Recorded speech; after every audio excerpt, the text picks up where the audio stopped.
How's it going, guys? I just want to make a quick video on housing prices, M2 money supply, and interest rates over time. So check out this graph by Rocket Mortgage. I found this very interesting that about every 10 years, housing prices more or less almost double. So I found that very interesting.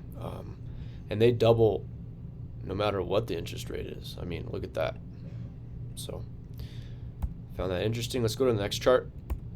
This is the Fed funds rate. So you could see here that in the 80s, we got almost up to 20%. That's just bananas. And something I found very interesting as well is a lot of people are saying, "Oh my God, interest rates are just crazy right now." And I mean, look at in history. Look at this. I mean, look at these rates. Just way higher than now. And we're up here and people are panicking. And a reason for that is for the past 6-7 years, we got really spoiled at that super low rate. So just thought I'd share that. And here is the median sales price of homes. So in the 80s, when interest rates were just crazy, people were saying, I'm going to wait till interest rates go down to buy a house. I'm just going to wait, wait for housing to go down. Well, what happened? So interest rates went up and up and up and up, and they slowly went down and down. And what happened to house pricing? Well, it just kept going up. It didn't matter.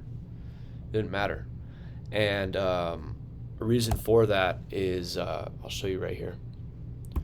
So the next chart is the M2 money supply, which is the amount of money in existence digitally and physically.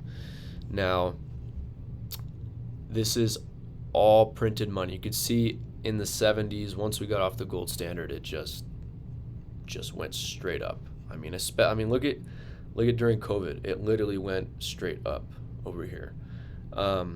So I want to show you the M2 money supply and housing prices. Look how similar that looks, right? I mean, it's almost identical. And something else I wanted to point out is I hear a lot of people saying, "Oh, I'm going to wait for the market to crash." Okay, so let's just say the market, let's just go back to 2008 when the market crashed. So if you were amazing and were able to time the market, you would have saved about $40,000. And it only took about 4 or 5 years for the market to go back to where it was. So you would have had to bought in this like 1 or 2 year time frame, and you would have only saved $40,000. So people are expecting the market to crash. Now, we don't have the same lending standards, and the conditions are completely different than they were in 2008. So the odds of the market crashing are low.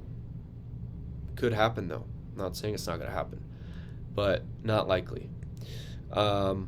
So going back to the very first graph, what does this mean? Well, all these people who are waiting for housing prices to go way down, they might go down, and this graph right here shows that the market will go down a little bit, but the overall trend is up. And every 10 years, housing prices over history have almost doubled.